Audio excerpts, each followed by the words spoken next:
Hey guys, this is Phil from OnTheCage.com. So we're going to take a look at the new iPhone SE. Spoiler alert, this isn't exactly the super 4-incher that you want. Well, technically speaking, this is the latest iPhone, but it's not exactly the greatest iPhone. The SE means that it's a special edition, which in the shell, you can't really tell the difference between the iPhone 5S or the iPhone 5. Okay, so there are 4 different colors of the iPhone SE. Those are all the iPhone SEs, and some colors in the changes are not exactly up to my likings, but you see my point right there. So when you just bring up a iPhone 5S, a 2013 phone, or the iPhone 5, which is even older than that, there aren't really much differences that you can tell right around unless you got the new color, rose gold, or pink, as some may call it. Some differences include the subtle changes like the less chamfered edges over there. There still is a chamfered edges, but it's not shiny anymore. And they changed the Apple logo over there. It used to be a one single piece of layer. Now they cut it separately so it can work as the antenna for the Apple Pay NFC. So I'm pretty sure that you are all familiar with the iPhone SE, just a fingerprint reader, Touch ID. It's an older generation Touch ID. They're the same 4-inch display, upgraded 12 megapixel camera, and pretty much Apple Pay, and that's it. So is it really the revamped 4-inch phone that's going to save the world? Let's take a look. So you can unlock the phone by tapping and holding your finger on top of that Touch ID, and you can see that the screen is exactly the same. There are some saying that they're reusing the screen, older screen of the iPhone 5 and the 5Ss, and I'm pretty much convinced right now.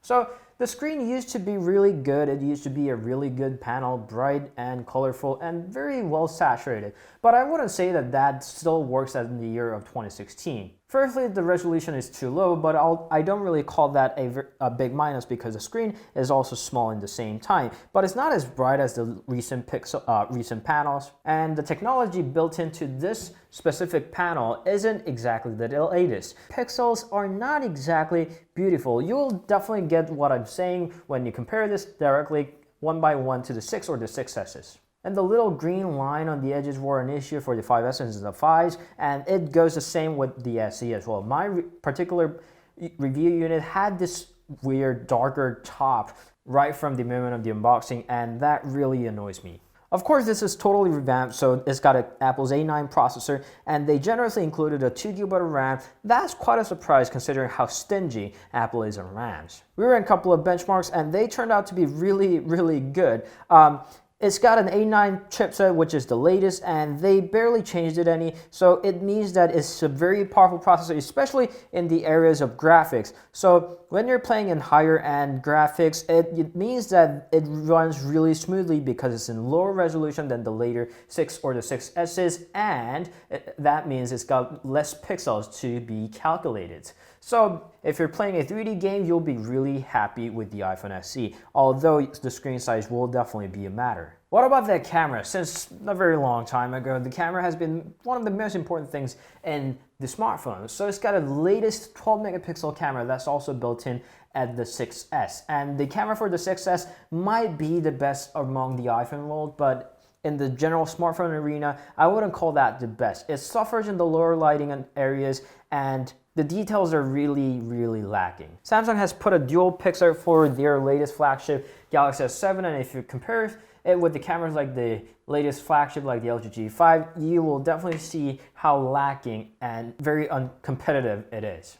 And the concern goes on with the front-facing camera. They didn't even put the latest small front-facing camera for the 5S. They actually put the one from the 5, so it still is in the 1 megapixel area, and the photo quality itself is okay, but it's too small. And when the walls got the 5 megapixel, 8 megapixel, even the front-facing camera with the optical image stabilizer in the front, I wouldn't say that this is a very good camera. I would say that this is a bad camera rather. One thing they managed somewhat right is the area of the battery. Although the number of the capacity has changed very slightly, the battery efficiency has gotten a lot better thanks to the A9 chipset and the iOS 9. So you'll get about 3.5 hours in the general usage. I'm talking about the screen on time, and 3.5 hours of the screen on time, what isn't exactly the best screen on time that you can get out of 2016. I know this is a very small phone, and that's not too bad for a phone this small. But if you want to compare this with the latest flagship from the other manufacturers like Samsung or LG, I wouldn't say that this is the best battery life that you can get out on the market right now.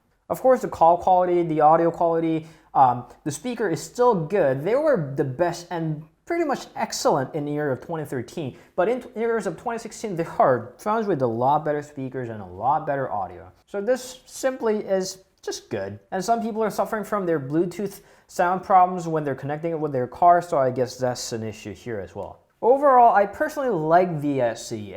I really was digging the design of the iPhone 5S, especially the space gray. This is 5. But I'm very happy that it's got back. I think the rose gold goes really well with classic design, and I really like how it fits in my hand. It's really easy to just, control it with one hand on the fly. But I wouldn't say that this is for everyone. This is still an iPhone 5S on its basis. Although they changed a lot of components, most of the important components, it is still using a very old technology, and they simply do not stand in the year of 2016, and you wouldn't want to use that for another 2 years. Listen, 2 years is a very long time, and 3 years, which is the time how long it's passed since the 5S, is a very long time in the world of technology. If you specifically want a small smartphone, a very small, tiny smartphone, this is it. This is your call. This is only $399 for the 16 gigabytes and $499 for the 64.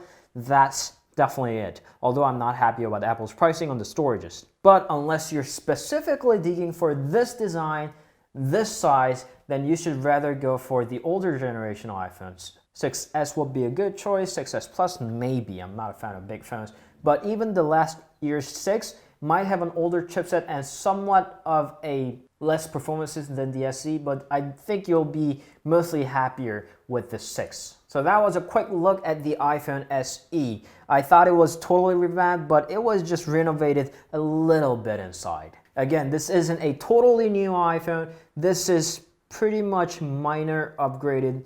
It's like, you remember the old days when they had a Pentium overdrive that was applicable to the older computers? This feels just like that. You'll end up getting a new PC set in the end.